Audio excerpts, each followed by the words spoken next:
I will start introducing tonight's moderator, Mark Fidelman. Mark is the CEO of Rainforest Incorporated, which is a sports influencer marketing platform. His experience includes more than 2 decades in technology sales and marketing with organizations such as A.T. Kearney, EDS, CT Space, and Autodesk. In 2013, Mark was named the Huffington Post Top 50 Most Social CEOs. Mark writes the Socialized and the Mobilized column for Forbes. He's the author of the book Socialized and is still younger than the oldest Major League Baseball player.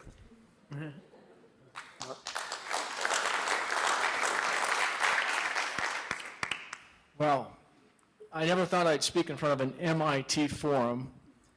So I didn't know what to do. I was going to start with a Mensa quiz, but I figured I'd be the only one that couldn't answer the question. So instead, I'd like to just briefly introduce our panelists here. We've got Eric Basu, he's with Zentech Global, Shirley Adams with the AFCEA, and we have MG Christian, Senior Vice President of Mitchell International. Now I have to say, okay, they're in your guides. Now I have to say that if you're with the press or you're going to do any writing or anything about this, that please don't attribute the comments of the panelists to their respective organizations. These are the personal opinions of the panelists, okay? Because we're going to take you on a little bit of a wild ride here. So I have to start my presentation here. Okay, good.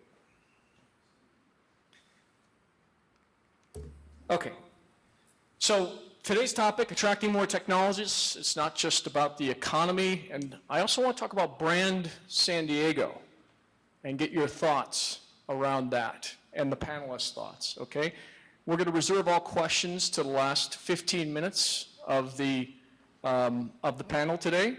So you'll get a chance to kind of chime in, but I promise you, you're in for an interesting ride.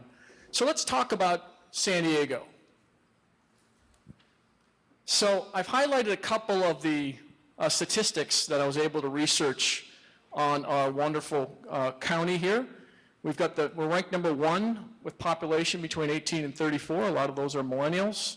4th in population with a PhD or higher. Patents per 1,000 workers, Kenobi, they probably have done a lot of these, but we're ranked 2nd in patents issued, and the median home price, unfortunately, we're ranked 2nd in median home price. Okay, so that makes it expensive to live here, but for good reason, right? We talk about life sciences. The region has more than 600 life science companies and more than 80 research institutes, which make up 42,000 employees. So it's in very high wages, right? So it's a good place if you're in life sciences. Tech and communications, the impact to the region estimated to be $9.8 billion, 72,000 people, and the average wages are $94,000, and that's in tech and communication. Sports and active lifestyle, 1,200 businesses, 32,000 jobs. We're the 2nd largest sports and active lifestyle industry in the US. Did anyone know that? $2.24 billion in total economic impact and almost $1 billion in payroll. Much more too, clean tech, aerospace, defense, healthcare, maritime. There's a lot going on here. But what do most people think of when they think of San Diego? The beach, the weather, right? But I just listed how we ranked nationally for everything that we represent here and all the different sectors that we're participating in. This is a great place, not only to live, but also to work. But nobody knows that, in my opinion. I'm exaggerating, of course, and I'm going to get the panelist's opinion, but not many people know that. They think of us, and you can, especially on the East Coast, this is what they think of. We're just one long beach. There's nothing else. So that brings me to my next point of contention, tourism. We are a great place to visit. 31 million visitors in 2011. I don't have any more updated statistics, but it's been pretty, I think it's rose up a little bit. They spend nearly $7.5 billion in 2011 at least. A lot of conventions, a lot of trade shows. Now, what's the problem with tourism? This is all great, but what's the problem with it, right? Isn't the problem that we're not really building an ecosystem? It's kind of ephemeral. If we stop advertising or they stop coming, what then, right? So I want to talk one last point before I move into the panelists. Because of all this, I believe there's some notable companies that are leaving San Diego. You guys probably have heard of Active Networks, Omnitrax, WebSense, Fallbrook. They've all left or are in the process of leaving.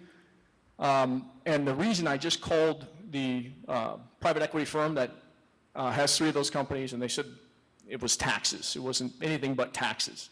Now, I don't know if I believe that or not, but that's what they said.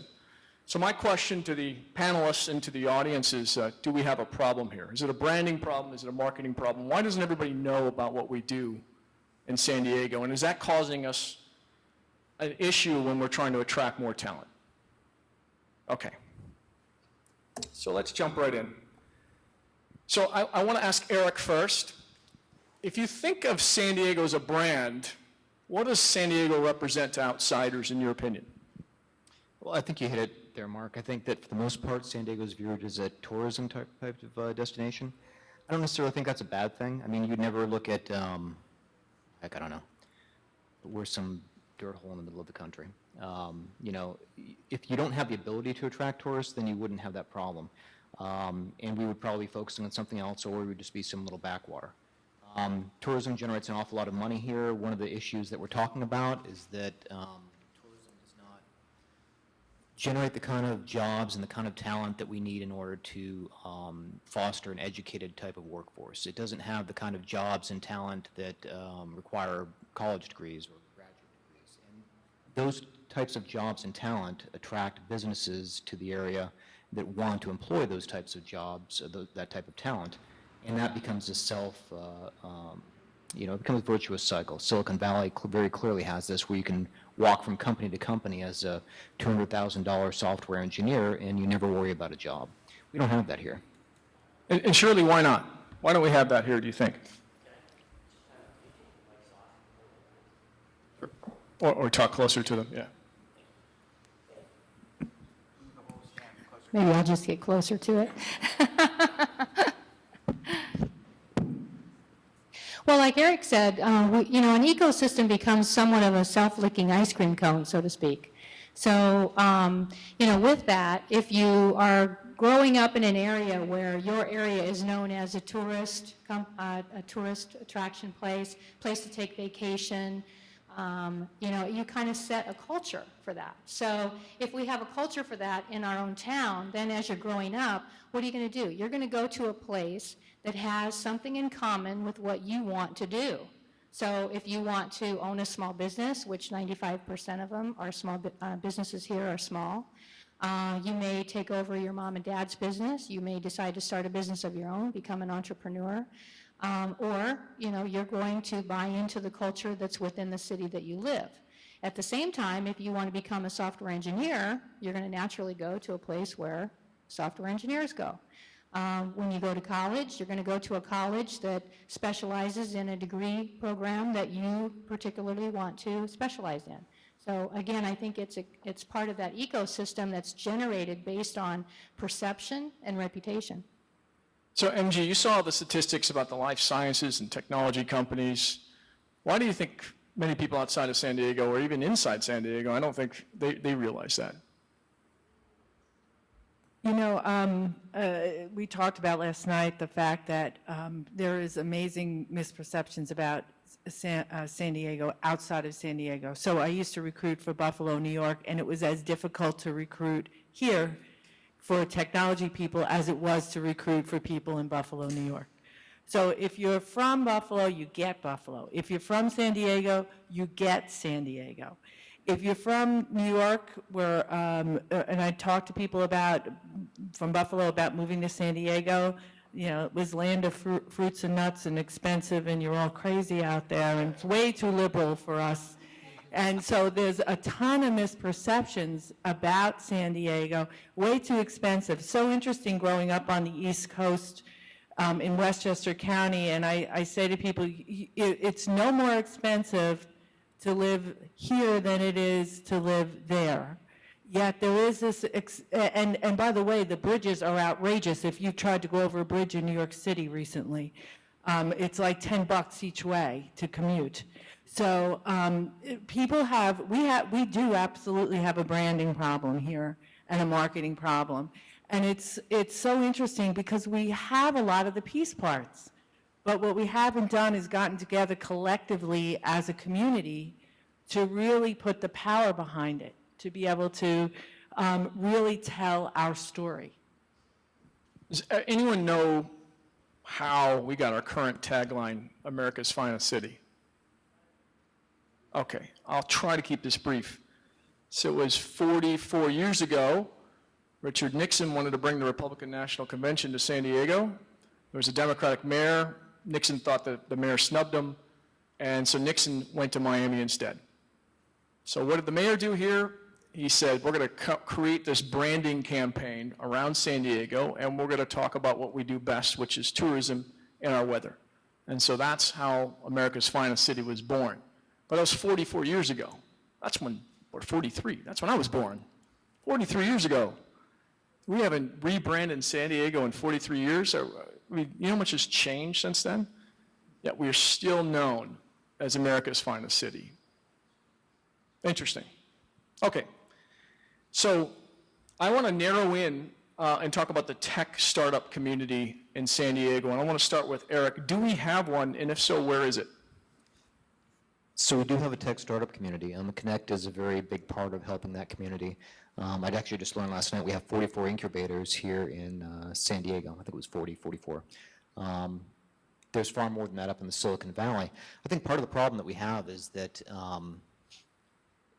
as I mentioned, in the Silicon Valley, if you're a technical person, you can go from company to company. You never worry about a job. You know, as a software engineer, you're always going to have a job. As a semiconductor engineer, you're always going to have a job.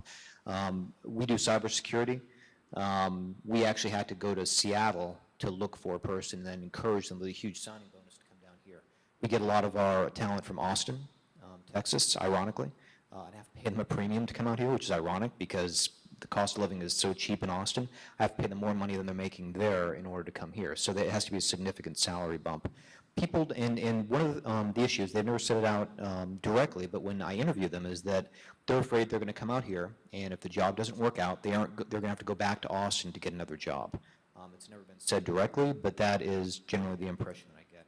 So part of the ecosystem is you've got to have a variety of companies that do that. If you're a startup company, I know at least a couple startup companies in cybersecurity that were offered venture capital under the condition that they went to go relocate their company where the venture capitalists were in Silicon Valley. And so they chose not to take that venture capital. So you need to have capital, which is going to help the businesses come here, which is going to bring the talent. You know, it's the chicken and the egg sort of thing. What starts it? And maybe the answer is that we have government invest. Maryland invested $84 million into their local technology industry. I'm a libertarian. I'm adamantly against that. But I think there are situations where government intervention or government incentives can help. So Shirley, the CEO of Zappos invested $350 million in developing downtown Las Vegas as a tech hub. $350 million. Is San Diego doing enough to help develop this kind of tech community, this ecosystem? And if not, what can they do? Well, I don't know all the statistics, but just based on what I do know, I don't see where the investors are really investing money into San Diego. Not only just our cities and our states where you see, states like Austin, Texas that are offering Toyota, $40 million to relocate and things like that, but even some of the wealth that we have here in San Diego. And I don't want to exclude anyone because obviously I'm not an expert on that subject, but yet at the same time, what businesses do you see here in San Diego that talk about, oh, I got my start, based on an investment made by, I don't want to pick on anybody either, but, let's just say a retired sports fanatic, right? That has, a boatload of money, and what's he going to do with it? To him, maybe $50,000 is nothing. But, have they been approached Do they have an interest? What could we do as a community to gain their interest in that? To start, somewhat of a pride for San Diego in that this is my city and I'm going to see that it thrives and becomes successful. Do we have any of that? MG, do we? I mean, do we know of any high net worth individuals that are coming together and saying, hey, I'm going to invest back in the community that's supporting me or has helped me? Yeah, I don't honestly know of any. I'm processing as Shirley is speaking, and thinking about the fact that maybe because there are so many small startups and we're so entrepreneurial, that we don't have collective, I don't see a lot of collective working together. There's not groups, there's a lot of different groups out there, a lot of different networking groups out there, but there isn't this loose confederation of we're all in this together, let's figure this out together. Everybody's off doing their own little thing in their own little group. And we really do need some kind of a kickstart effort to really get the business community and those community leaders together to help us do this. We can only do so much within the company, and we can work at our little tricks of the trade. I have my own that I do to recruit here, but it's not going to make a dent until we really start to build the ecosystem. Great point. So Eric, there was $1.1 billion in venture capital money that was invested in San Diego in 2013. Only 5% was in tech and software. 5%. Now, if you compare that to a Boulder, Colorado, or Denver was $450 million. So how do we become more like Boulder, or should we become more like Boulder, or this what Tony Hsieh's doing in downtown Las Vegas? Is that something that we should do and should strive for? You know, what MG said actually kind of struck a chord with me. I've heard that said that exact same statement, is that San Diego's a bunch of individual initiatives that don't have any kind of central organization about the cybersecurity issue as well. And I sit in the Cybersecurity Center of Excellence. It's a nonprofit, and that was exactly the problem with the cybersecurity issues around here. A whole bunch of little initiatives going on, but no centralized organization until the Cyber Center of Excellence came around. And Cyber Center of Excellence got the backing of Kevin Faulconer, got the backing of Scott Peters, got the backing of government, got the backing of industry and academia. I think that a big part of it is you have to get, and again I say this, it needs to be in the right format, but you need to get the government, the senior leaders of the city, behind any specific initiative, and you have to have their backing, and that gives it immediate credibility. So to take back to your question in terms of can we do what Boulder did, I think we can. There are a number of things that organizations like that, regions like that have done well. They have major research institutions that produce a lot of intellectual property. MIT has more than 4,000 companies have started from MIT's research. That's amazing. We have UCSD here, which is a huge research institution, which is largely focused on biotech, but we could be doing the same sort of thing in terms of technology. We need to produce the talent to be able to work here, and we need to keep the talent here. But I think the bottom line behind all that is it really is money. Money is the driving factor. If money is here, if venture capital is here, then we'll have the rest of it can follow. Okay, so surely, should politicians be doing more to kind of organize this money, maybe declare a few tax-free zones for startups? I mean, if you look at startups, they're not making any money anyway. So wouldn't it be a good marketing ploy to say, hey, any startups in this particular area, it's tax-free for the first 2 years?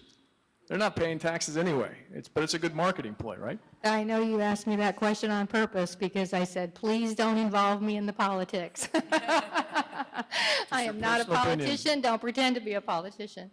But yes, politics plays a great role in it. And without the support of our politicians, we have a very difficult time moving forward as industry and as individuals who live here. I mean, we could have the greatest passion in the world. We could even have a lot of money.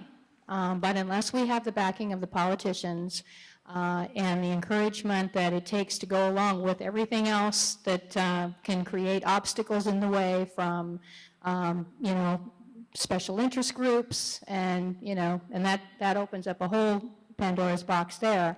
But that's really it definitely is going to take the backing of the politicians. I'm 100% for that.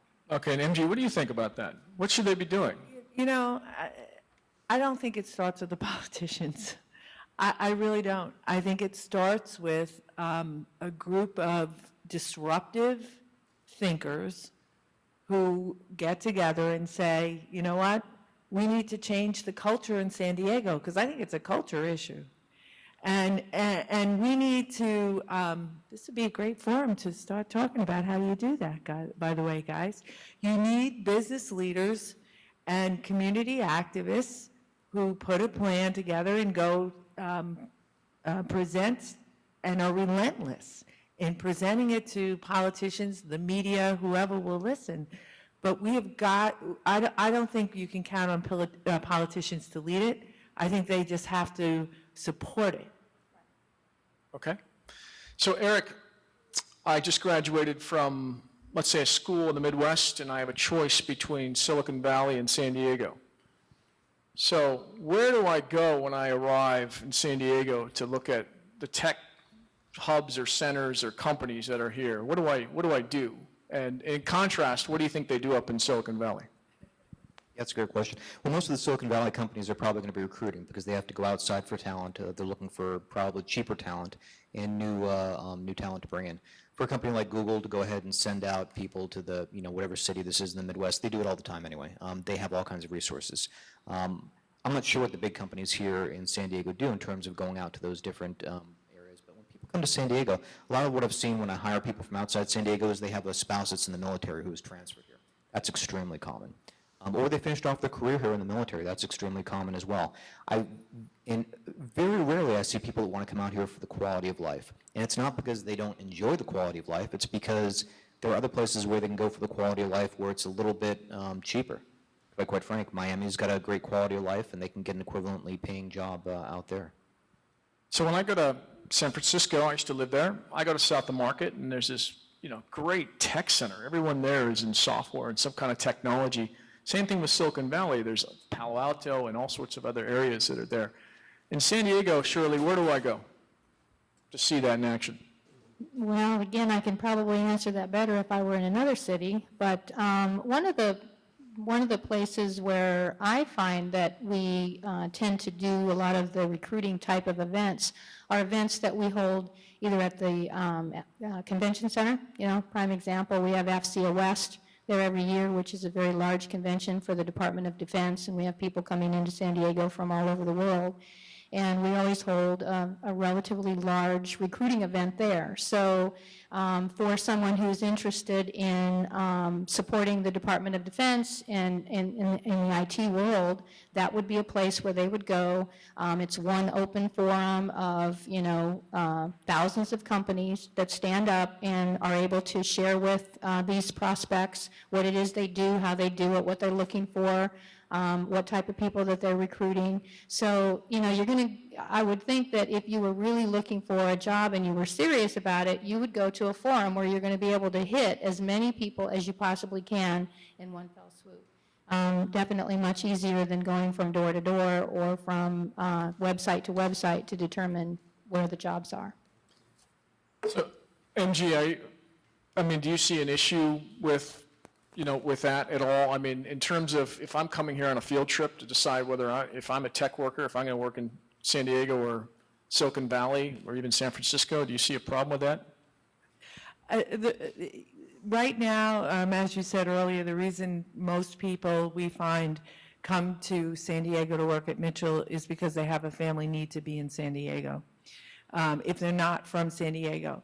The interesting thing is that there are lots of the students from the Jacobs School who would love to stay in San Diego, but there aren't enough jobs for them in San Diego, so they're going to Northern California.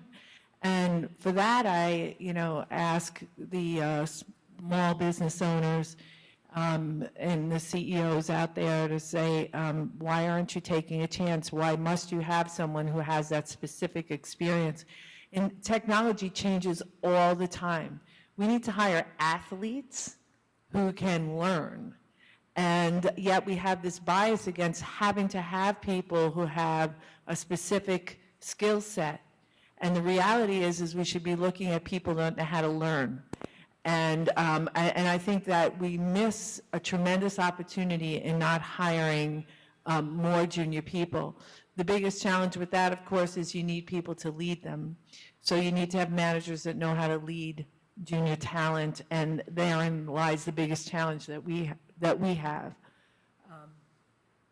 But there's a tremendous opportunity to keep people here once they graduate, and they are a captive audience. They've grown to love San Diego. A lot of them are from like Sacramento. Hope I'm not offending anybody, but that isn't really like a hotbed to go back to, and they'd like to stay if they could. So I think there's a tremendous opportunity to nurture young talent. Okay. So if I gave you, Eric, a magic wand and made you czar of San Diego, what would San Diego be known for? What marketing campaign would you launch tomorrow about marketing San Diego to the outside world, especially the tech community, if we were to focus on that? Yeah, that's a great question. I'm not a branding guy or a marketing guy, but what should resonate if I'm trying to attract this kind of talent to San Diego shouldn't be that we're a beach city, shouldn't be we're America's finest city. It should be this is the place where you can come and you can have and grow a technology career. Right now we could probably do that in life sciences. I don't think we do a very good job of branding just how big of a life science hub we are in the world. We're one of the biggest, and I've never seen that outside of specific industry comments used to advertise San Diego. I'd like to see that kind of branding that we could do for that, which exists around other things such as engineering, wireless, cybersecurity, ideally software. But in order for that to happen, I mean, there has to be reality behind the branding. We could brand ourselves as America's most northernmost city, which would be a little bit silly because people would see right through that. So we need to have the rest of it. We need to have the academia producing, the academic institutions producing the talent, we need to have the money and the companies, and then we need to brand that. But we could start off by trying to brand the life sciences. I don't think we do a very good job of doing that at all. Okay, Shirley, same question. Well, I think people today are interested in a healthy, balanced lifestyle. So if we could do some sort of a marketing campaign that gives people the confidence that they could come to San Diego and experience a healthy, balanced lifestyle while at the same time building a career, which I think is another problem in San Diego. I think that we tend to kind of hit the glass ceiling a little too early, in our careers, and so, or people stay in the same job forever and ever and ever, and that's a stigma for those who want to build careers here in San Diego. And I don't mean that 100%, but just in standard. But as far as a marketing campaign, if we could attract good young talent that at the same time portray that we could offer them a healthy career and a healthy, balanced lifestyle. Okay, MG? Yeah, I would emphasize code it. You can code here, and if you're a developer, you love to code. So I would want to brand it around coding, and and I'm not as concerned about, believe it or not, career. It might be choice, because if you think about millennials, they're not thinking about a career. They think in 3 years cycles. So I'd want to do stuff to attract people in 3-year cycles. So I noticed, we're very innovative, the second most issued patents in the country. I noticed none of you said entrepreneurs, develop a kind of an entrepreneurial hub here. Is it because, the money's not here, the ecosystem's not here? What are your thoughts on that real quickly, Eric? So I would say that you have to have the money. You can start companies without money, but you're going to have a lot more companies start with money. I bootstrapped my company from the beginning. It's not easy. There's a very low success rate. There has to be an awful lot of money. One of the, I've seen people use as an anecdote that one of the things they can do is you need one good success story. If you have one good success story, a company that became a $20 billion company and spun off a whole bunch of gazillionaires who now start their own companies like Microsoft, then you can have something like Microsoft kicking off a whole bunch of subsidiary, ancillary type of businesses and industries. But you got to have money. I mean, we have venture capitalists. We have Talent Ventures and Mission Ventures, and honestly, I couldn't name the other ones, but they're very small funds. Kind of the point. But we do have success stories. We have Website Story, right? We've got Omniture, where Omniture bought a bunch of the companies here. We've got Active Networks. We have successful stories. So Shirley, why do you think we're still struggling to attract at least capital for technology and software companies? Well, we talked a little bit about things like taxes. High taxes is difficult to get a company Silicon Valley's started got here. high taxes. San Francisco's got high taxes. But that's not all of it. This problem is, multi-faceted. And, I mean, we could go down the educational path, we can go down, and when I said career, I didn't mean necessarily with one company, but, you choose a career based on a talent or an expertise that you're interested in. But in any case, getting back to your question, I think that it's a combination of all these things that we talked about today. I mean, entrepreneurs coming into our state, or to our city, they need to understand that we are more than just a military retirement community that goes surfing every day. And, we've all talked about it. That's kind of the image that we have, that laid back thing. So it has to start with touting our stories, our success stories. I forget who it was that mentioned it last night. Maybe it was you, Mark, that said something about, the cure for a virus that hit the news on the Wall Street Journal. ZMAP. Yeah. How many of you know of ZMAP, by the way? Sorry to interrupt. Now, why don't we all know about it? It was the largest news story in the last 30 days around the Ebola, and the people that make the drug are in San Diego. But what do we do to promote it? Little to nothing. I know it was on the front page of the UT for a while, but the rest of the community, I didn't see them rally around it, and I study these things. I'm sorry. Go ahead. No, exactly my point. And so but again, why are they not doing that? Is it because they're not thinking about it? Is it because, everybody is just kind of so self-centered that they're into whatever it is that they're into? They're not thinking about, promoting their city. I think a lot of it is education and awareness of, hey, how do we make this better for our children? So, for our grandchildren? MG, are we just, sitting on our hands and not, we have so many successes here. Why aren't we promoting the fact that we have all these successes? I think it's back to the culture here, and I think we need a healthier ecosystem. We've got Qualcomm, love you guys, 800-pound gorilla in town, a couple of other companies, a few mid-sized companies like Mitchell, and then a lot of small companies that have high failure rates. When I first moved to San Diego, one of the things that was so interesting to me, I was so used to looking at resumes and seeing 2 or 3 years or at least 5 years, and I would see, well, they went to this company, and then the next year they went to this company, and I was immediately throwing out the resume saying, this is a job hopper, and then I got educated. No, they went to they were at a failed startup, and then they went to the next failed startup, and the next failed startup. The challenge becomes you can't really make a career out of that, because then after a while, you haven't really obtained the skills that you really need to grow in your career. So the question is how do we have a healthy startup environment, but also keep our mid-sized companies and hopefully grow a couple more Qualcomms, because that's what really makes it for a healthy environment. But again, all of this needs really great planning on the county and the city's perspective, from the city's perspective, and politicians and business owners. And obviously, it's not going to happen from the politicians. So it's got to happen from the business. I really believe it has to happen from us. So, Eric, Tony Hsieh did it, CEO of Zappos, in downtown Las Vegas. Brad Feld did it in Boulder, Colorado. He's a pretty famous venture capitalist. Who should be doing it here for San Diego?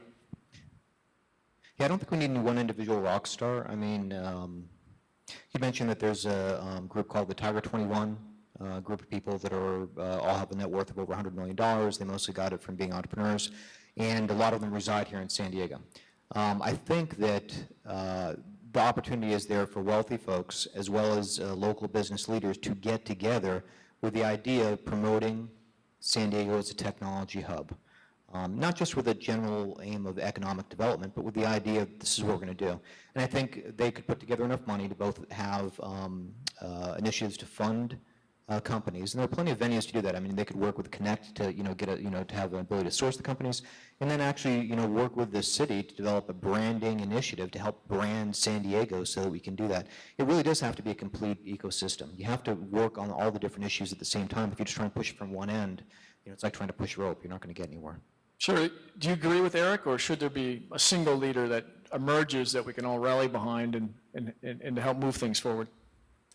No, I agree with Eric. I think that there are studies out there too that do say that does indicate that we do need at least a leader, but we need people with passion.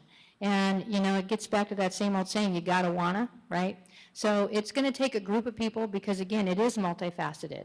And it is gonna take the support of, industry, of government, of, state and local, of our politicians.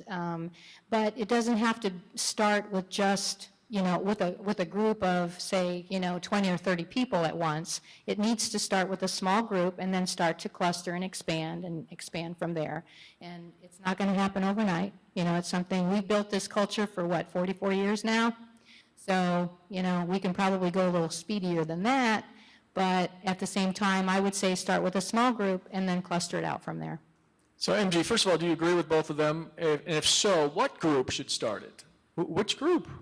I do think you need a heavy hitter to help set it up. I don't know, Erwin Jacobs does everything in town. I don't know if we can ask him to do anything else, because he does remarkable work for the town and the city. Does Mitt Romney still live here? Part-time. Maybe we should hit That's up a house in Mitt. La Jolla. We need a celebrity.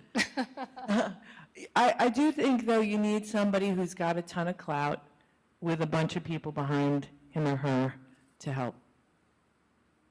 Okay. So let's go back to one of the important topics to me. I sat in this room, actually, and I was presenting are there any Tech Coast Angels in the room? All right, so this is a local San Diego angel group. So I sat and presented to them, about 40 of them. And what you do is you sit here, you present the concept for your business, and then you wait outside in this holding room. And at the end of their collaboration and they're talking to one another, you decide whether they're going to invest in your company. And unfortunately for me, although two people I know very well were shaking their heads, they didn't invest. The very next day, I go up to Orange County, same pitch, different group, unanimous. They invested in the company. So that's my experience. I haven't taken a single dime from San Diego, not from a lack of trying, but it's come from San Francisco, LA, Orange County, and Texas, right? And we're growing. So my question to you, Eric, is why isn't there more of an angel community here, a network, or a VC community, and how do we change that? So I don't know how to answer the first question because I'm not familiar enough with the venture capital. I've never tried to get venture You capital. bootstrapped. Why'd you have to bootstrap here in San Diego? It was doable because we're a services company and you can bootstrap a services company. I didn't have to have $5 million to invest in product or that. So it was a doable do. And I also worked in a couple of venture-funded companies before that, and I saw that people spend venture money like it's not their own money, and so I didn't want to do that. So I don't know why we don't have a better venture capital community. I know Tom Clancy actually sits on our board of advisors. He's Tau Ventures. And I talked to him a little bit about it, and he said the money's all up in Silicon Valley. I mean, if I have a venture capital fund for $5 billion in Silicon Valley, I'm going to have access to all kinds of deals. If I'm down here in San Diego, I'm considered to be in a backwater, and I'm not going to get the deal flow that I would need in order to make the most of my my investors' money. That may be part of the reason, and maybe I think what I'm hearing here is that there's an awful lot of money here in San Diego. And anybody that's seen some of the mansions out there on the beach knows that there's an awful lot of money here in San Diego. And maybe the idea is to get those investors to invest in a local fund because they're interested in basically supporting their community, and then have that local fund invest primarily in local businesses or businesses that are willing to relocate here. So surely there's 3,025 wireless companies in San Diego. Most of them are startups. So I've heard this argument from VCs before about there not being deal flow. I don't believe it, not for a second. I've lived up there. I know both communities. So, taking that away as an excuse, I mean, what do you think is going on? Why can't we get people here to invest or to form venture capital communities? Well, maybe they know a bit more than we do. No, just kidding. Well, MJ mentioned... Our companies are inferior to those found in other places? MJ mentioned that startups here tend to fail after 2 to 3 years. She's seen it on resumes where startup. Maybe that's part of the culture that we've created for ourselves, and venture capitalists may not have the faith that a startup in San Diego is going to make it. Now, I'm not sure what the circumstances were with you, whether you had shared that you were based out of San Diego, if they knew that, if San Diego depended on your success, or any of the answers to those questions. But I guess trying to look at it through a venture capitalist's eyes, which I'm not one, so it's difficult for me to do that. I don't know. If I were questioned with, will you invest in this company, I'd want to look at what's going to be my return on the investment. And if I don't believe that you're in a city where you're going to make it, then I'm probably not going to invest. But there's, again, it's a multifaceted, multivariable environment. So, you'd have to know more than just, a single answer to a single question. Sure. And, MG, so maybe the problem is they're not sticking around to have a follow-on investment within these companies. I don't think the companies are any less competent than they are in Boulder or in Las Vegas. I think it's because we don't have that community to help these companies succeed. And I'll give you a case in point, another one if I might. So there's an incubator, actually an accelerator called Plug and Play that came down to San Diego. Again, a couple weeks after I pitched here, I went there and they said yes, and they paid for me to go up to Silicon Valley. They gave me money for my business, and they incubated and accelerated a San Diego company up in Silicon Valley. That's a shame. I'm sorry. That should not be happening. So MG, I hate to throw it over to you, but what is your opinion on that particular topic? I don't have a ton of experience on that side. I can tell you about the recruiting side. I just see the impacts of it, and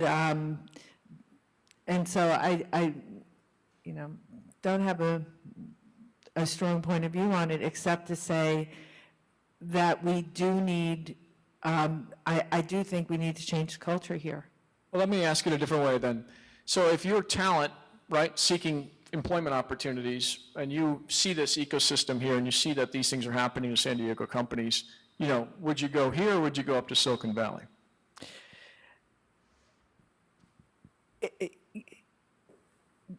The answer is just not on startups, though. I think there are people who are attracted to the startup cultures, but that's not all that folks are attracted to. Folks are attracted to different kinds of companies for different reasons and probably different times in their careers. So I don't think the answer is just to do more startups. I think the answer is broader than that. That's a piece of it, but we've got to educate people about what is already here. And I don't think that there is a broad knowledge. I, for example, had no clue that my company existed until someone tapped me and said, hey, there's this company that's looking for somebody for a senior role in HR. Would you be interested? And I said, Mitchell, who? So, no, that's true. Then a lot of people know we're the #1 software company in San Diego, and I had no idea who we were. So that, and I think there is stories like that all over San Diego.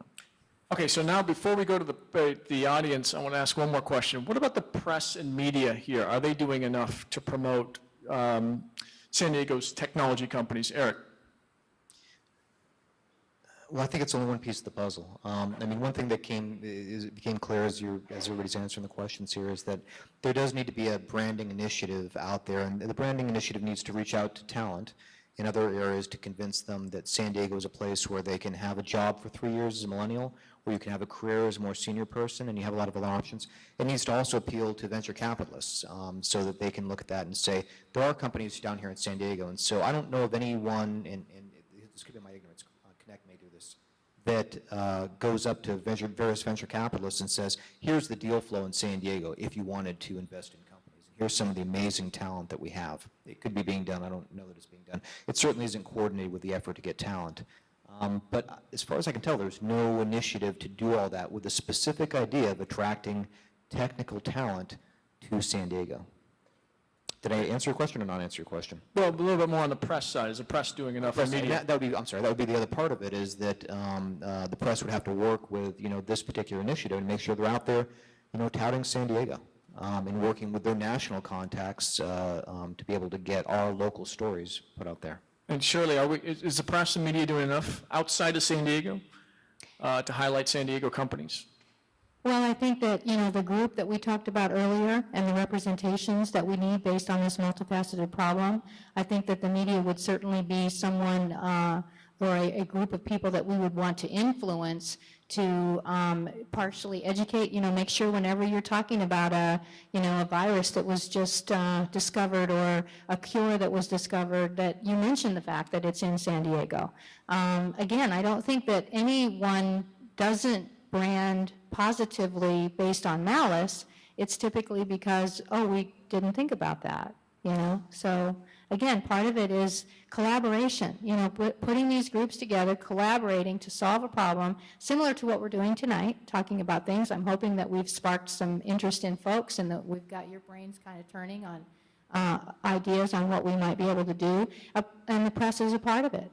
Our politicians are part of it. Industry is part of it. Government's part of it. We're all part of it. We all live here.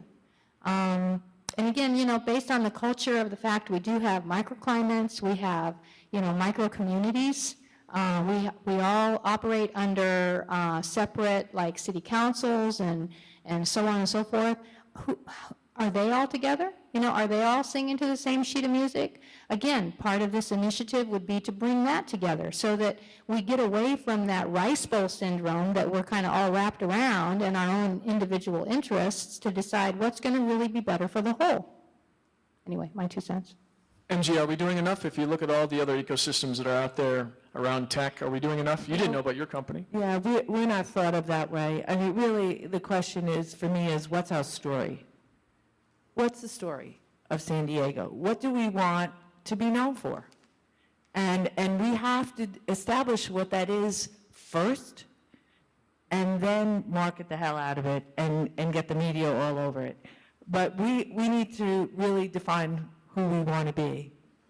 Great point. So now I think it's time to kind of open up to the audience. And I want to ask you, what is our story? What is San Diego? And how do we turn things around? First of all, challenge me if you don't think there's a problem. Second of all, what is our story? And a third question would be, how do we change things? Yes, sir. I think part of the issue, and I think one of the challenges happens to be, is that employers have to stop paying people in sunshine dollars. Okay, how many times have we heard that before? Because people on average are not paid very well to come here. There's a huge pool of talent in San Francisco. And one former client of mine, it had an open requisition for 2 years because they were unwilling to pay the rates that are paid up in San Francisco for someone to come down here. Okay, so I'll let the panelists, anyone could jump in. How do you respond to that? He's right. He is right, but part of the challenge with that is there is a different cost of living differential. So if you get into the compensation parts of this, there is a differential for compensation. There's also looking at who you compare yourselves to, who your comparators are. And if you're a small company, you compare yourself to other small companies and what you can pay. And so that it becomes this vicious cycle, unfortunately. Either you're in a startup where you can throw options at people and hope you make it big and that they take a chance on you. But most companies and mid-sized companies don't have the deep pockets that Qualcomm has, for example, or Illumina. Okay. I'll do that too, Mark. So, I mean, what I do, so I don't try to recruit somebody from the DC area or from Silicon Valley generally, because if they're making $200,000 a year there, they won't take 150 to come here. Even if they would end up ahead in the end of the game, they just don't like to do that. I just end up going and trying to recruit from somewhere else. The problem I'd run into is if it's a unique position that can only be filled by somebody from Silicon Valley. That's why we really like building our own. It's kind of the Zappos model, because we love our culture at Mitchell. We think we have a really special, unique culture. We give people big jobs and big opportunities early in their careers. And so if we can hook them early, we will. But we also recognize the fact that the size company we are, we will lose people at Qualcomm or Illumina someday. And we're resigned to the fact that that's okay, because we know we will be an exporter of talent. Okay, I know there's another question right here. Do we have the mic? Thanks, Jeff. Well, I noticed that the infant mortality rate among small companies is high anywhere, but the ecosystem here would be much better if we get small companies to be mid-sized companies. And I wonder what kind of answer you'd get. If you interview the reasons, the people who leave, companies that are leaving San Diego for other states or other parts, and then interview the people of the companies who decided not to leave. What kind of different things would you get as far as values? So I've seen some of those. People ask Buck Knives why they left. It was because of the lower cost of labor and taxes. It sounds like Mark asked the investor in these companies, why when you acquired them did you move them out because of the taxes? To be quite frank, I mean, you take a 10% hit right off the top as a business owner. Gary Rayner, the owner of LifeProof, he moved out of the state a year before he sold the company. That's good business. I actually sat on a plane coming back with Daryl Issa. Was coming back. He just happened to be sitting next to me, and I told him I own a business in San Diego. Every year I try to decide, I have my accountants, tell me, why should I not move to Nevada or Texas? And his answer was very telling. He goes, as we need you in San Diego as a business owner. However, let me go ahead and write you on the back of the napkin, how you would save so much money if you did move there. And I thought it was really ironic, and he also made a comment that he was one of the only people in Congress, the Senate, and certainly the White House that actually has owned a business and can make that calculation. The politicians are aware of this. It's a huge amount of money. Gary Rayner probably saved $30 million by moving, spending a year in Nevada. That's real money. How worried do you think people are, like employers are, about poaching? It's that they're worried that people that are already working in San Diego are going to be poached away from them into another San Diego company, so they're trying to keep their employees so close to the vest. I worry about it every day. Every day. It is problematic. That's one of the challenges that we have. But again, we try to bring people early in careers, build loyalty with them, but the reality is they do get poached, and it is a problem. The interesting thing is, I don't know if you followed what happened up in Silicon Valley.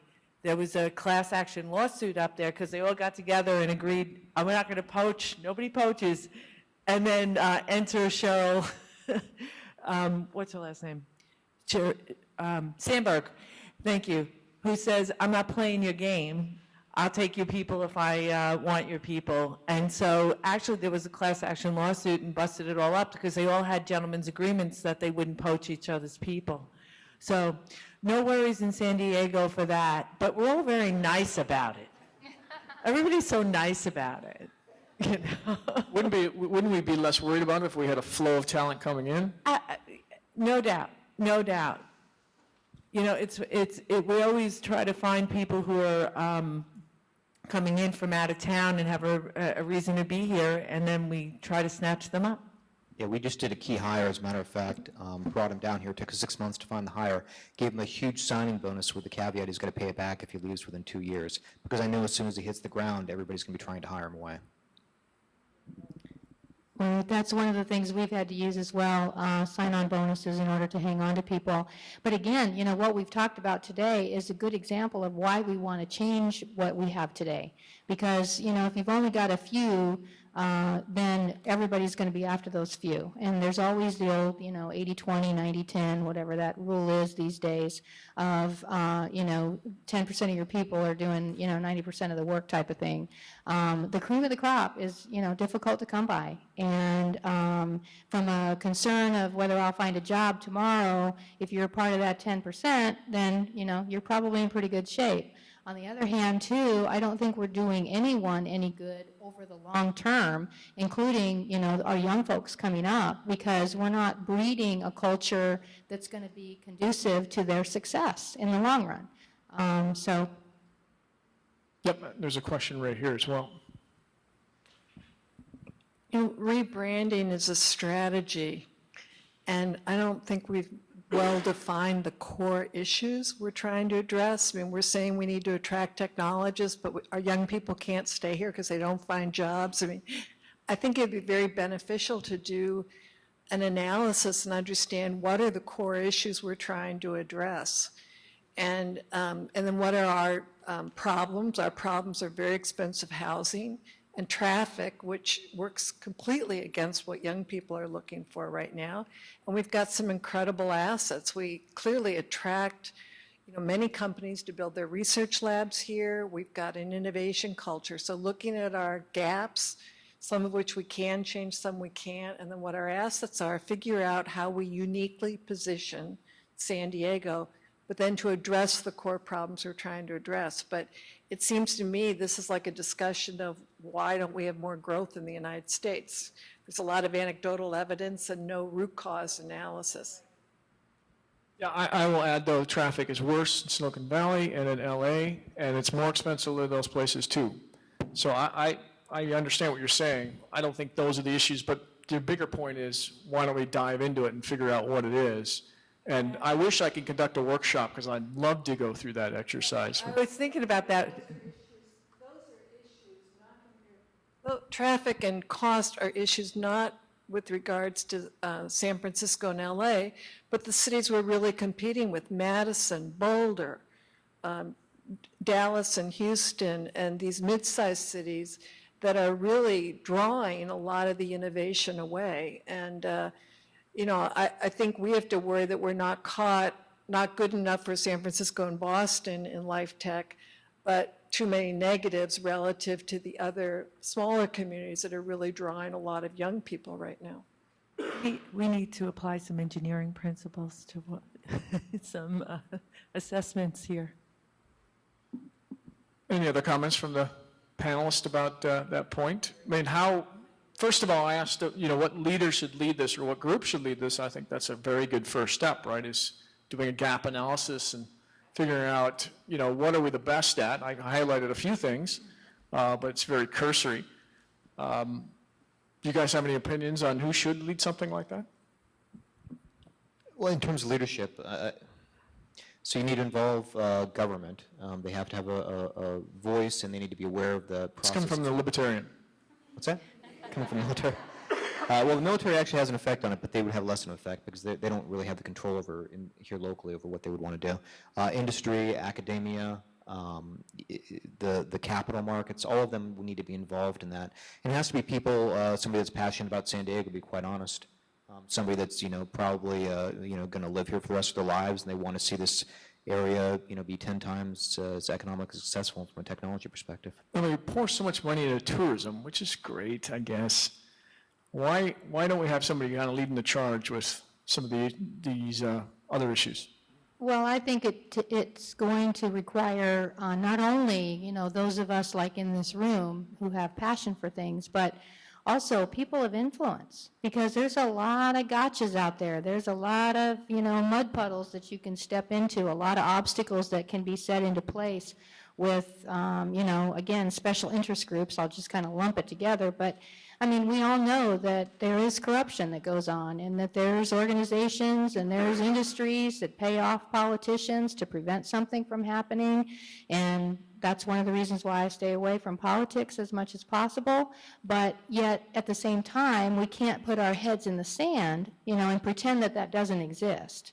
And how to maneuver through those landmines, we need to know how to do that. And so, that's again why I say it is multifaceted, and we need cooperation and collaboration with those people of influence who can then influence others, and so on, so that we can get something done. Okay. MG, do you have anything to add to that?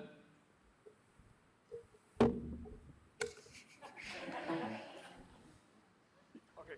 Jeff? Other than tourism, can you think of another industry that has successfully branded themselves in San Diego and been able to attract talent to San Diego? That's a great question, I have to say. Biotech. I mean, 30 years ago, San Diego was not a biotech center at all, and 30 years later, we're one of the best in the world. I think we need to do a better job branding it outside the industry. I agree with you. The Ebola virus. This is something that so most people don't care about the latest retrovirus that can be used to infect a different RNA strand. It passes over 99.9% of people's heads. But the Ebola virus was a perfect example where if the government or some institution had been able to brand San Diego. San Diego is where the cure to Ebola is created. That would have been great. But biotech has been very successful. But it's happened in the last 30 years. We could actually map that, talk with the Biocom and map how that happened and then try and replicate that. I think biotech in academic circles has done a great job branding itself, but outside of it, I don't think so. And this ZMAP just perfectly illustrated the point because it was the biggest news story. If you look at all the social media responses to it, it's the biggest news story for weeks. And there was very few mentions of San Diego or the company that created the drug. Maybe that would be a good place to start, is social networking, do some crowdsourcing and, some of the influence that crowdsourcing can create. That might be an easy path to, of least resistance. The other thing I was going to mention too about the biotech, and I think, everybody knows about the success of biotech, with technology moving faster and faster and with social media, we should be able to accomplish things in less time. Again, it's not going to happen overnight. But with that said, look at the other things that the success of biotech has generated for us in San Diego. One of the things that I was looking up last night with a friend of mine is that we were looking at, of the colleges here in San Diego, and UCSD being one of them, we were talking about last night with Jacobs School of Engineering and all the graduates, why are we struggling? Where are these students going? And so looked it up, and 70% of them are going into internships in California, but not in San Diego. So then you start looking, at beyond that. Okay, well, where are they going? Silicon Valley was a big one. Riverside. Okay, why are they going to Riverside? Well, because Riverside's making it easier for them. They've got a promotion going where companies who provide internships get, a bit of a kickback because they're trying to build up. Now, is Riverside, a place, and again, don't want to offend anybody here, but is that really a place where you want to go after you've, gone to college for 4 years in San Diego or 6 years? Probably not, but, that's an area that's making it easy. But then, again, looking at the school, 30% now, 33% of the graduates are going into biotech. So that tells me maybe people do really want to stay in San Diego, but we need to give them a reason to stay in San Diego. Okay. We have a question here. Yes. So I think, MG, you talked a lot about culture. I think the component that's missing from the conversation is creativity. And I'm a designer, so I know all about branding and marketing. But I've been living here for 11 years. I have only one San Diego client in tech, and the rest of them are in Silicon Valley and New York. And recently we were bidding on a project with Comcast. They're one of our clients. You have on the roster, you could see who else is bidding, and they said, oh, we have Frog Design. We all know Frog Design. We have Method in New York, and you have MLD here in San Diego representing, woo! And of course we want the project, not because we were the cheapest, so we were comparable, but it was purely because of talent and what we were able to offer. Now, if I were to do the same thing with a local San Diego firm here, I would not have gotten the project, and I don't know why. So that's one thing that I want to bring up. But second of all, the creative culture in Silicon Valley is so, it's there. Like, you have all these co-founders who are designers. You have, I don't know, you have Path, you have Airbnb, you have all these YouTube, they're all founded by designers. And I can't seem to grasp on what's happening here. I'm about to move away. They have a press and a media that is all over them. If you look at what, TechCrunches, the Mashables, and all of those companies are up there promoting those organizations. And so that's part of it. Like the importance of design, like even when I'm networking here, like Connect or all these events, and you hear startups and entrepreneurs, oh, what do I need first? And all people talk about is funding. Yeah, but maybe you don't need that much money yet. You could do this on your own if you have the right people on your team. And one of them are designers and programmers. When combined, So you brought up an issue I think is pretty fascinating. I'd like to take a quick poll.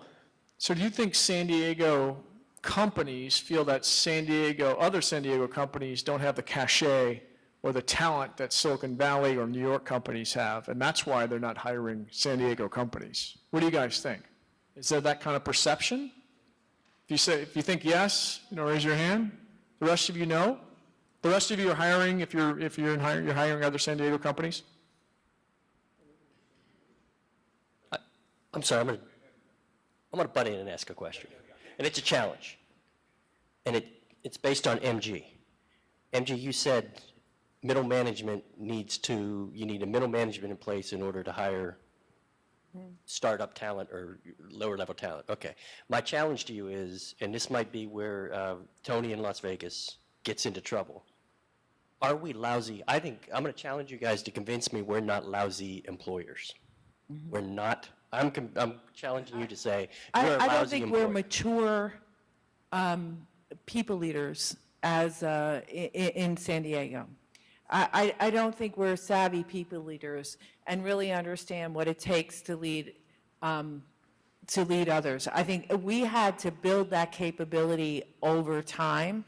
When I first joined the company, we had a few interns, and they were like, no, we can't be bothered with bringing in interns. They're too much work. We don't know what to do with them. Now we have people from the Jacobs School who are literally writing code that goes into our products. And that's 4 years later. And so it took time for us to educate and train managers. But that's one of the challenges, right? You have to find those mid-level people who know how to do this. And so therein lies what Eric said earlier is one of the strategies is you pay top dollar to bring a couple of people in to San Diego who can help you build your business. But you really do need to have that savvy. And I do think there are some CEOs out there that really don't get HR. They really don't. And I know it because I talk to a lot of the HR people who work for them, and they're always asking me, MG, how do I get the proverbial seat at the table? And it's because they don't get talent management. Thank you. Yeah, so I don't disagree with a lot of CEOs don't get HR. I don't think a lot of CEOs come up from the HR path, and they view a lot of it as just being a bunch of regulations put on them by the state of California that they pay somebody to take care of and just to make sure I don't get in trouble. But to go back to it, are we lousy employers in San Diego? I think it's too overreaching of a statement, Jeff. I think that I don't hear people saying I'm not going to go to San Diego because the companies there all suck and they all have lousy leadership. I've never heard that once. I think there are companies that have poor leadership. I think there are companies that have great leadership. I think there's the whole middle of the road in between. I think companies grow out of they try to lead at a certain style, they grow up to a certain level, and they don't lead very well anymore because they haven't adapted to try to develop the next generation of leaders. And so I think there's all that. But so I would say that. I'd say it's less that and more the perception of opportunity. Whether it's the reality of opportunity, it's the perception of opportunity. So we've got Qualcomm here, but how come we don't have a Google or a Facebook or some of those big tech companies that are happening up there? Why is that? If we don't have the talent here, if we don't have the leadership, why haven't they? They get funded from up there. I'm sorry? They get funded from up there. That's part of it. Yeah. Not all of it, though. Well, I think it's a big part of it. I mean, so you're sitting there in Silicon Valley. You're a brilliant person at Stanford University or one of these other places, and you're right up there. You're talking with a venture capitalist. You're going and hobnobbing with a bunch of other people. You're continually talking about that. I don't see that equivalent accumulation, concentration of money-based technology talent sitting here down in Hillcrest or down in Sorrento Valley at Carl Strauss. I don't see that. I see a bunch of engineers from Qualcomm at Carl Strauss. I don't see a bunch of people who are starting the next set of companies that are going to become billion-dollar companies at Carl Strauss. And if you're going to ask me why, I don't know why. Well, I mean, you have all these employees coming out of Qualcomm. Why aren't they building businesses? And why isn't there this ecosystem around them that's building them up into another Qualcomm? So that's what happens in Silicon Valley. And money is a big part of it, but it's not the only part, I don't think. Yeah, yes. I would say that if you had if Qualcomm were to sell and suddenly make a lot of these people millionaires, and a lot of them are millionaires, and Qualcomm offered some kind of specific program where they're going to fund other companies. I'm an entrepreneur. I've done a few different companies. This one's been the most successful, but I've had 2 or 3 people, probably 3 or 4 people in my company say, I want to go start my own company. And every time I tell them, because at first they were kind of, tentative, hey, I don't want you to get pissed at me or fire me, but my answer's always been, I'm an entrepreneur. That's the American dream. Everybody should do it. I will help you start your company. Just don't take my business and take my customers. I will help you start your own company. Then I've done that a few times. That kind of influence, I think, is very good. And some of my best mentors here in San Diego have been other entrepreneurs. Bruce Carruthers over at AMN Healthcare sits on my board of directors. He was an entrepreneur. And I've seen successful entrepreneurs spin off on their entrepreneurs. I wanted to do this in LinkedIn, but I don't think I has the capability to do that. And actually map from entrepreneurs how many entrepreneurs they've spun off. Bruce has spun off probably 8 entrepreneurs from where he's at. If we could amplify and try to incentivize that, I think that would help. Great, excellent. Just a brief history thing. Part of the reason why Silicon Valley has been so successful is because they started in 1948 with Fairchild Semiconductor. They were grown organically. The entire ecosystem grew organically in 1948, right? So naturally, they have a 30-year plus advantage to that. That's how long some of that stuff may take. But to answer your question, I was told by someone at Qualcomm that as a consultant, unless you have already worked for Facebook, for Google, or for Microsoft, they were not interested in hiring you, to get you back to the question about hiring local talent. So Boulder started 6, 7 years ago, already surpassed us in tech investing. I bet you Austin, I don't know how long it's been for Austin, maybe 15 years. I know in Silicon Valley also had Stanford, right? Stanford really helped. So we're missing some ingredients here, it's my belief. And I think it comes down to I think a lot of things have been brought up, but I think a larger workshop is in order. Yes?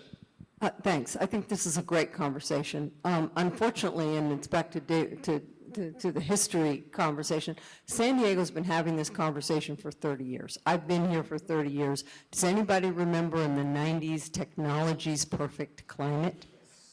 We've been trying to do this for a long time. I don't have the answers of why, nor unfortunately do I have the answers of who should lead the effort, but one of the challenges we have in this town is how parochial we are. We're very busy having a major argument between downtown and the UTC Golden Triangle area. So let's all shoot ourselves in the foot and have all the cool entrepreneurs who have the energy and the enthusiasm to start something so small and petty that's local and inbred. Why don't we have the bigger question be where we marshal all those resources? Because it's very frustrating to people like me, because we've got a number of core organizations who are capable of leading a branding initiative, but we've got all this ankle biting going on in this town, and it's so annoying. But I don't know that we have anybody who's ready to rise up above it and say, okay, look, can you all stop fighting among yourselves and let's focus on the big problem, which is a big problem. Yeah, I think it does come down to leadership. I do think we need one person to stand up and say, enough's enough. We've been trying to do this for 30 years. Let's do it a different way this time. A Brad Feld, a Tony Hsieh, and you know what? They're here. And I'm not sure why they're not stepping up. Any comments from the panelists on that? No, just what On the beach, just enjoying themselves? Is it? Maybe they're here only part-time because they have houses all over the world. That could be it too. What Tyler said is, and it's true in the cybersecurity industry as well, there's a bunch of different initiatives and they would rather compete with each other than rise into one. And maybe it's a rock star personality, a Tony Robbins that, unites them. I don't know the answer to that. Yeah. Does anyone know Tony Robbins lives here? Anyone know that? You did. Only a few of you, though. Okay. Any other comments, questions? Yes, sir, in the back. Yeah, San Diego was built on the military, starting with the Great White Fleet visit. And it really didn't grow much. I came here in 1929, and that's a long time ago. But the military came, and fortunately the war came for us, because we then grew through General Dynamics and companies like that. And the recognition that we were at the end of the road, we're at the end of the line of the United States. We don't have any great markets surrounding us to the south.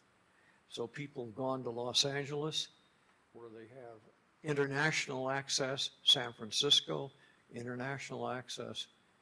And we've just never gotten over being a military base.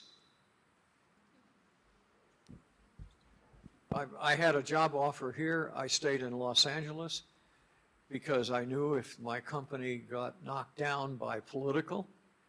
In fact, I remember when Carter came in and canceled a whole bunch of contracts. The world collapsed even up there, but it was easy to find another job if you wanted it. And if you're a young guy coming out of college with $50,000, $60,000 worth of student loans, you need some sense of security that if you lose your beautiful job that you got, or the company folds, that you have another shot to keep going. But San Diego was a little nebulous. Yeah, and that's, I think the issue is nebulous, but if you look at our unemployment rate, even through the recession, it was better than most major cities around the country. So it is perception. I agree, it's perception. And it is nebulous. I'd be thinking the same thing. Where am I going to get another tech job if I lived in San Diego? But there are a ton of them. There's 3,000 wireless companies. There's a lot more technology companies that are here. There's a lot, but nobody knows about them. We're the greatest story never told, I think. Right?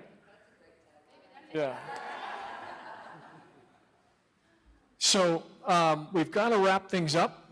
Is there any last comments, Eric, Shirley, MG, that you want to add about our discussion today? I think the only thing I'd like to add is leadership. We've talked a lot about leadership, and leadership is really all about influence. That's what it equals to. So based on where that influence is coming from will be where we drive ourselves to be. So I think it's as simple as that in some cases. So I agree with Shirley. I think that we need to have a leader, and there needs to be one leader who's leading a coalition.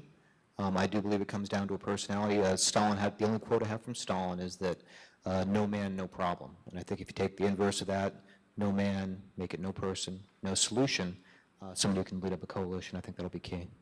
Yep, and I would just add that I think we need an insider who's respected because of the ankle body. I think you're spot on with the ankle body.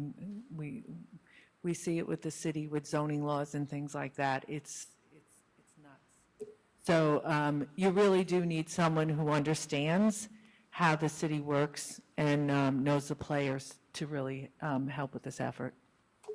Okay, and from my point of view, I don't think we have a story. I think we need to find that story. We've got to move away from the broken record of America's finest city, redefine something, get a bunch of influential people behind it, get a leader behind it, and start moving us forward. And you said it best, in social media, things can move pretty quickly.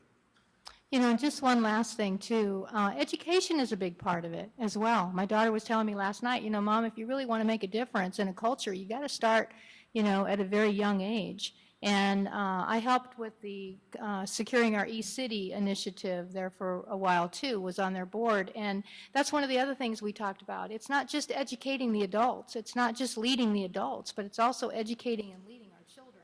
If we're going to change a culture over time, you look at the junior high kids, in 7 years, they're going to be adults. They're going to be the ones that are the entrepreneurs out there, so they need to decide when they're in junior high what they're going to do when they grow up. And where their passion is going to come into play is through their education and where they're influenced from there. So. Great. Well, I want to thank the panelists. Please, give a round of applause. I want to thank the MIT Forum for taking a risk on me, and I'm going to turn it back over to Carol now. Great. Well, Mark Fidelman, thank you very much. Great job moderating. Great display. Yeah. And our panelists, Eric Basu, Shirley Adams, MG Christian, thank you all very much. Really appreciate your time and the insights.